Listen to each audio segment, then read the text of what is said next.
Heavy Matters.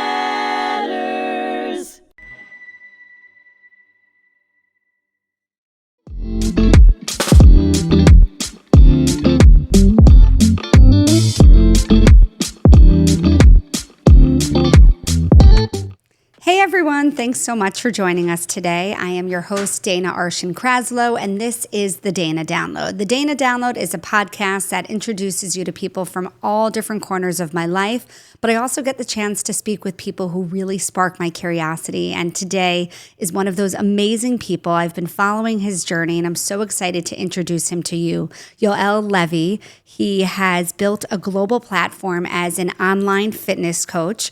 You may be one of his 230,000 on Instagram followers of the Jewish Fitness Coach, so make sure to check him out. And he just ran the New York City Marathon in honor of the B-Boss Boys, who I know that you have been running in honor of them for so long. So, Yoel, thank you so much for joining us. It's a pleasure to meet you. Where are you today? Well, firstly, it's an honor being here, and I'm currently in New York before my next trip to Panama to run the Panama Marathon in very very soon. So, bit of recovery after New York City Marathon, and we move on to the next one very very soon. Wow. So, do you spend all year running? I mean, now technically I do. I'm treating myself as like a Jewish athlete now, but honestly, it's just been the last year has been mainly running, but before that, it was just more bodybuilding. So it's been an interesting shift of training routines. Incredible. And where are you born? Where were you born? Where do you live normally? So I'm British. I was born in London, and I moved with my family to Manchester when I was 6 or 7. And right now, I would still say home for me is Manchester, but I spend a lot of time in Tel Aviv. And the next year, it will just be kind of being a bit like a nomad, basically traveling and doing marathons. So that's the next year. But yeah, I'm born British. Wow, that sounds so exciting. So, I have a million questions for you. I want to talk about your marathons, but first, I want to talk about the platform that you built online. So, how did the Jewish Fitness Coach begin? When did it begin? And how did you grow it to what it is today? Amazing. So I started my page back in 2019. I started this during my university years, and I was studying finance at university, but I was really passionate into health and fitness. So I started a fitness page called Live Well with Yoel, and it was just like home workouts. I had very long hair during that time. I was talking about coffee and just like anything you want to talk about health and fitness when you start your online journey. But then after a year of creating content, I was like, I want to switch up. I feel like I can provide more value to people, not just live well with you well, which is like for everyone. And I sent a message to my family group chat. And I remember saying, I feel like I could be more valued. And what's influenced me in my journey, and it's been being Jewish, like challah, Jewish holidays, like how I've made progress and still enjoyed challah. So I was like, can I help other people do the same thing? So I said, let's just call myself the Jewish Fitness Coach. And I actually had 3,000 followers when I started it. Unfortunately, you realize that on social media, Jewish space isn't always kind. I lost 25% of my followers in the first day. On the second day, we received a lot of death threats. And on the third day, just continue anti-Semitism. And this was in 2019 that you This is 2020. So this is pre-October 7th and you were getting death threats. Wow. this, and it shocked me because I only experienced, there wasn't so much hate online, but that was the first time I really experienced the hate, but actually just made me really more, it's made me who I am today. So yeah, That was going to be my question. Like, did you regret it at all? no, this is interesting because there's no regret. I'm very, very happy. There was definitely times where I was like, I'm just getting a lot of hate here. And it was a time where Jewish content online wasn't so popular. Let's be honest here. Like I got negative comments from this is 2020. Like posting Jewish content wasn't so normal. So I got a lot of backlash from everyone. But I always thought to myself, if one day I can inspire one person to be more fit, to be more proud, then I've accomplished it. Because I had messages from other creators saying, well, we love your story. If you continue this, you're going to get millions of followers. But I'm like, I don't care about millions of followers. I want to make an impact. So I kept to Jewish Fitness Coach because I reminded myself of an impact. And so, yeah, 5 years on, we're here today and just trying to continue that journey every single day. That's amazing. Well, thank you so much for your advocacy and for doing this and for showing the world that Jewish pride is something that we should all have and we should all carry. It's so funny that you say that that you had no regrets. This is something you wanted to do. I took my 6-year-old shopping yesterday, and I just told her she could pick out one skirt, but she knows that I love Jewish pride so much, and she sees a fancy hair clip with Jewish stars all over it. And she goes, Mommy, I know you said I can get one thing, but anytime it's something Jewish, I know you're going to say yes. And I said yes. And then she saw Jewish stickers, and I said, fine, you can get that too. And I'm just like you. I have no shame. I'm so proud. And our ancestors went through so much so that we could be here today. And the least we can do is be proud of our heritage. So you're amazing. I know this sounds crazy to someone like me and you who have been following what has been happening since October 7th in Israel and across the world. But I have non-Jewish friends who actually don't know who the Bibas family is. Their Instagram feeds like mine and yours aren't flooded with hostages. They have a different algorithm. So can you educate the entire world or whoever's listening to this podcast, maybe we'll spread it globally, who is the Bibas family and why did you decide to run for them? And when did this marathon, I guess, pattern of yours start? Yeah, amazing. Well, firstly, what I want to say, I'm always very careful when I talk about this family because obviously I'm not related to this family. I'm not like the official spokesperson. However, I'm very deeply connected to them. I'm very good friends with the father and a lot of his family. So I only talk about things obviously that's always suitable for me, but I'm guessing going to share with you as much as I can do. So of course, the Bibas family became so unfortunately well known around the world because they were the youngest hostages taken from Israel on October the 7th. So Shiri, Kafin, Ariel, our family who and Yarden lived on Kibbutz Nir Oz, which is south of Israel. On October 7th, they were taken, and unfortunately, this is a 9-year-old and a 4-year-old, a 9-month-year-old and a 4-year-old never made it home alive. So this is the family, and it's a tragic because they're humans. They've done absolutely nothing wrong. When they were taken as hostage, a lot of content around the world appeared that they were wearing Batman costumes, and they loved Batman. They ran in runs around the kibbutz with their Batman outfits on vacation. There's a lot more Batman theme. So when I decided to run the marathon as Batman, what actually happened was I was on my own fitness journey. I just completed the Dead Sea Half Marathon, and I signed up to the Jerusalem Marathon. And the day after the Jerusalem Marathon, we found out that this family had, were killed, and it was a big thing on social media and the media where we saw a lot of cars, and it made the news in the Jewish world. And I said to myself, out of respect, I would love to run the Jerusalem Marathon as Batman, just to give something back to them, to the community, and to the soldiers and to those watching the Jerusalem Marathon. And then after the Jerusalem Marathon, it was the London Marathon, which is my home. Wait, but that marathon, you said it was the day after. So the marathon. So had you already ran in their honor the day before? No, so the Dead Sea Marathon was purely just for fun. It was like the Dead Sea is this beautiful place. And then the day after, I signed up to Jerusalem. And then the day after Jerusalem, we found out about this family. So I had never planned to do a marathon as Batman. I signed up to Jerusalem Marathon.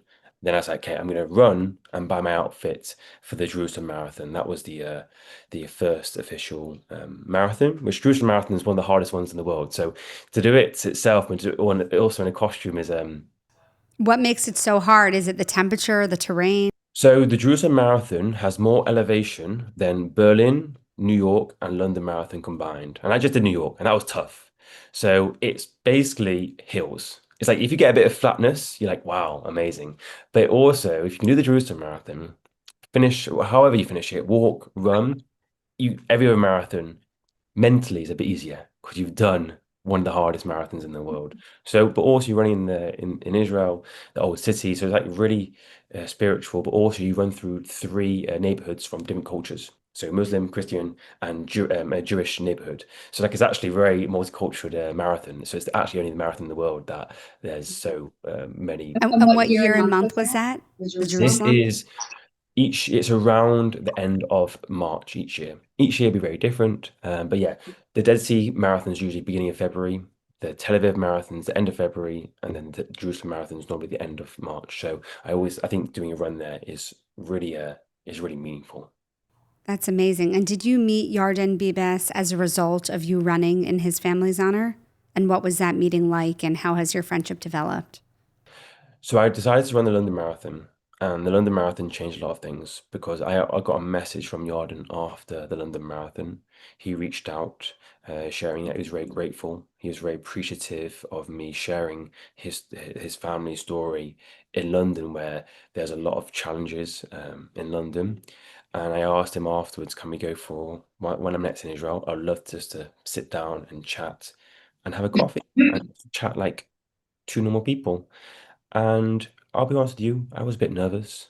I remember going to Soho House in Jaffa the night before with my friends, and they asked me, what are you going to speak about? And I'm like, I don't know. Like, what do you ask someone who's gone through the hardest thing? And I just said, I'm just going to be myself. I'm going to be myself who I've been on social media the last 6 years. I'm not going to try and be someone I'm not. And we're just going to have a conversation. And I went to where he was staying and I spoke to him and his mother for 3 hours and we just spoke about life. It just felt like I was at a Shabbat meal, a Christmas meal, and we just chit-chatted, talked about vacation, tattoos, just a normal conversation. And it meant a lot to me because these people have gone through, well, my good friends now have gone through the hardest years, and yet to still be kind and still be respectful teaches me that in my life, if we have challenges, always to be always listen and try and be kind no matter what you've gone through. So we had very meaningful conversations, and then the pin you see here, oh, wrong side, with my challah sweater. This pin was given to me by the grandma. So Kafir and Ariel's, who aren't with us, the grandma gave me this pin, and she said, "Wear this for each marathon." And every marathon, if you see it, when you see a pin on my Batman, this is given to me by the grandma, which is always meaningful because it helps me when things get tough during a marathon. That is so beautiful. And you said that speaking to him meant so much to you, but I have to imagine that it meant so much to him too, to have someone just treat him like another human, right? He's probably so not only mentally exhausted and so saddened by what happened, but there are probably people who just can't have a normal conversation with him anymore. And I can't imagine what that friendship has done for him as well. So you just ran New York. Did you come face to face with any anti Semitism while you were running? Also, how are your legs right now? Are you fully recovered, or how long does it take after each marathon? Because I did two marathons in 2 weeks. So before New York, I decided to do the Toronto Marathon, 2 to 4. So I was very nervous for the New York Marathon because my hamstring, my knee were like, Yoel, is this sensible? But I have to think about this as not as a personal best marathons, as just running for the community because these runs are now not just for me. They are opportunities for people to come out and support. So my legs they're tough, but I'm doing everything I can do in my own time to make sure I'm recovered, to make sure I'm healthy, so I can continue this journey. Regarding all the marathons, I've been very fortunate that I've not had to come with too much problems, and there's been a lot of flags. But I think when you're thinking about we're talking about two kids. It's be a horrible thing if you decide to hate on a runner who's trying to talk about two kids. And online, I've had a lot of hate. But I think when you do the marathons, marathons are inspiring times, people from all cultures. And I know we may talk about my sister down the line, but when my sister and I do runs, my sister has Down syndrome, and we've done like 10Ks together. She'll wave to everyone, no matter what flag, and they'll wave to her no matter who she supports. And for me, it's a reminder that yes, we may have different political beliefs in the world, but we all have one life, and just to make most of that life. And I'm just trying to, when I do these marathon runs, a lot of non-Jewish people, a lot of people who may not support my beliefs, still like feel that sense of connection because they are just a human family that are not here anymore. So I always try and think about positives. But yeah, fortunately, I have had security for most marathons I've had, and luckily that's not had to I've not had any problems as of yet, and hope that that continues. There's no problems. Amazing. One last story about Bebus, and then we'll move on, focusing more on your fitness.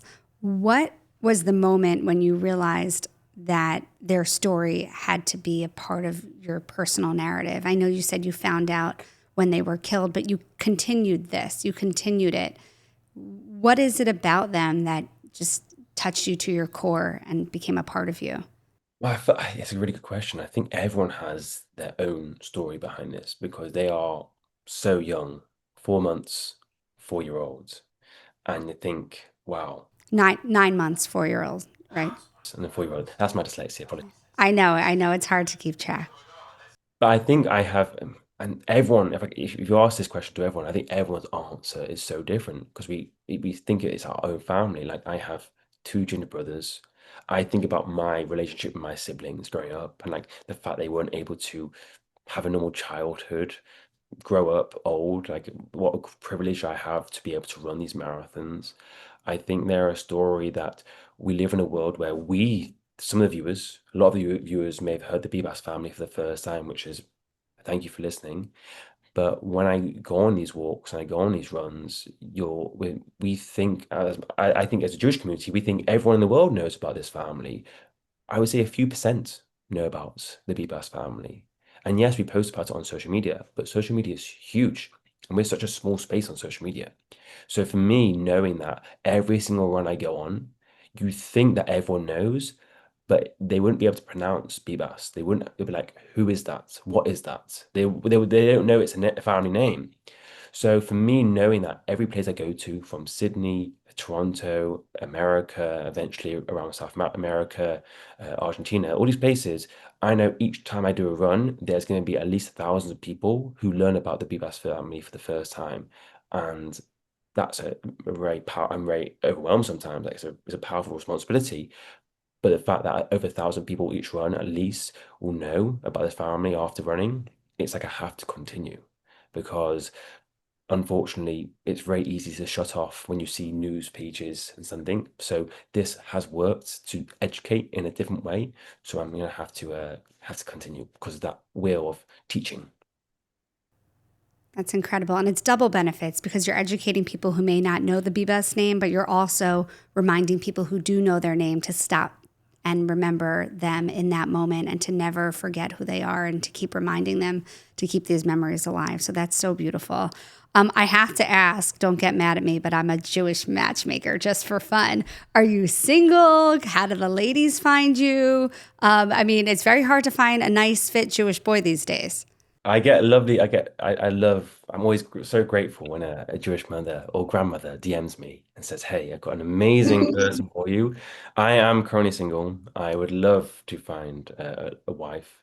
Um, of course, they're open to traveling over the next year or two. It's a nice benefit.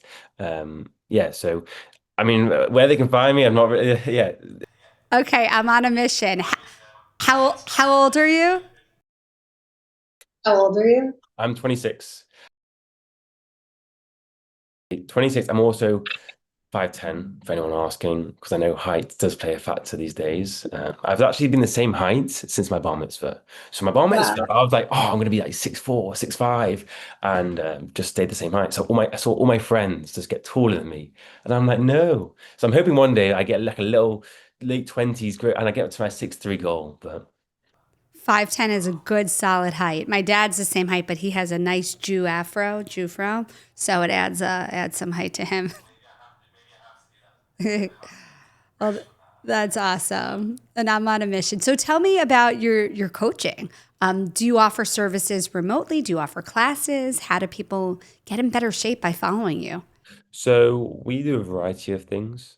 We work very closely one to one. Like I have a team of people, and we look at three different things. We look at your training, your nutrition, and lifestyle. Because with my journey growing up, the biggest mistake I made, not biggest mistake, biggest learning experience I made, was I thought you just have to train and train to get fit and healthier. And it definitely helps with your health journey. But when you want to transform your body, your mind, actually it's a combination between all three. And it's not about changing your life upside down, it's making small changes. So what we look at is regards to training, we look at what's a suitable plan that you can generally stay consistent to and what you actually enjoy. Because I think enjoyment of training is very important to build up the consistency. Then with nutrition, everyone's very, very different. Some people like a very strict plan. Some people want a lot of flexibility. So we kind of work one to one, like what is going to be suitable for you and what small changes can we make to make healthier choices while still important having our challah on our weekends. So it's having it in moderation, but not cutting out foods too much. And the last part is lifestyle. I really believe the best thing for most people's health is just walking more. And I'm such a big push on walking because it's so good for mental health, it's so good for gut health, it's so good for all health. And I'm like, if people just walked an extra 1,000 steps, an extra 10, 20-minute steps each day, over 30 days, you're going to feel great. Even if your nutrition and workout choices stay the same. I generally think there's such a power of walking, and it helps massively with weight management down the line as well. So obviously with lifestyle choices, we look at not just walking, but other things. And we kind of picture that in through our own apps, through our messages. We message every single day on WhatsApp and a variety of accountability tools we use. So that's kind of like the scope of the online method. So we work with a lot of people from America, Canada. It's quite international. So It's amazing. And walking is so manageable, and everyone knows it's manageable, but nobody thinks it's going to make a huge difference. But you're right, as you're walking, you're also not in a place where you can be eating, right? If you're walking, you're not eating in that moment. And hopefully, if you're walking, it makes the rest of your day feel like, you know what, I just did this good walk, so I'm going to make better choices. So, multi benefit. it's good to get off this as well because walking, you're off your phone, and we are in a our phone usage is so much higher. So going for a walk with family and friend is like you just in the moment with your friend or family or by yourself, and you get to enjoy the what life is about, not all on our phones. I think it's a really For anyone who's just listening and can't watch, Yoel held up his phone and said it lets you be off your phone. You know what? I want to ask you about that because I struggle so much to be present, and we have just a few minutes left. But my job, like your job, actually relies on social media. I used to be a news reporter for a long time for Fox, and I started a Holocaust series there, which I now create for this Holocaust Museum, hmTv on Long Island. So I don't have a TV network to air my stories anymore. Instead, I rely on my documentaries spreading all over Instagram and Facebook. And our job, my job, your job is so dependent on the phone that I don't know how to press pause sometime. Do you have any advice on that when you literally like you make your money from your phone? my 9 to 5 is on my phone. I'm on my phone so much, and I have to remind myself to have a good posture because I can. It's easy to slouch. I've realized that I've never needed a social media detox. I've never felt like I'm on this too much. I feel so negative. It's because I really audit who I follow, and I did that very early on. I made sure who I follow give me joy, and I follow people who I can compare myself to in a positive way. Because in my journey in my 5 years, I followed people where they weren't promoting anything too positive. It was a bit too negative, and it affected me. Or someone where I'm like, it's just I follow the page, and unfortunately, it makes me feel I feel a bit belittled. So every few months, I go through my following list, and even if that is an old friend of mine, who for some reason I have to focus on myself. So I focus on myself because I come first. Of course, there's people that I follow because I want support, but since then, my social media experience is so much more positive. So I go on social media and I see like dog videos instead of see political stuff. And like you are in control of who you follow. Now, unfortunately, it may mean unfollowing people that you share same values with. I love so many people who I share their values with, but I just don't want to follow them. I know them very well. And that's really helped me just focus on myself, my journey, and take inspiration from them, admire what they do. And I think we have to, it's for 2025, we have to focus on ourselves rather than they don't need to be followed by everyone. I love that. When it's accounts that you either know them or just are interested in them, you don't kind of go down that rabbit hole of video after video after video of someone that you really don't know, or the political videos that drive you crazy, right? I think with that as well is I think it's great. Like I'm Jewish, I'm very proud to be Jewish. I follow a lot of Jewish pages. But when I see the same post being sent again and again and again, that's not good for my brain. So I follow a few, but I don't need to follow everyone. It's important what they're doing. Reports are very important. It's very important to do what they do, but they need to reach people, not me, because I know what's happening. So I'm gonna if I see them on my feed, I'll like them, I'll give it a comment, great. But I don't need to follow it because I want my page to be positive. I know we are living tough times right now. I see that enough in our conversation. I think social media, you are in control of what you make it. And everyone's life, our conversations over the weekend, is going to be political. Our conversations during lunch sometimes can be political. If you're going to be on social media, either do it for your work and try and add a bit of extra smile. Like, I love following comedians. I love following like random dog videos. It makes me remind myself that we're human. We can enjoy. We can have a bit of happiness. We should allow ourselves to feel good because we live once. So that's really helped me massively with my mental health and never needed a detox. I love that. Well, I promise if you follow me, Dana Arshan, and hmTC, you will see all original content of our Holocaust survivors and videos of hope, videos of celebrating their birthday and them signing an old Torah scroll and so much more. All right, so we're pretty much out of time. I have one final question that I ask every single one of my guests. Is there one moment in your life, it could be multiple moments too, that changed how you see the world? Yes. Moments growing up with my sister.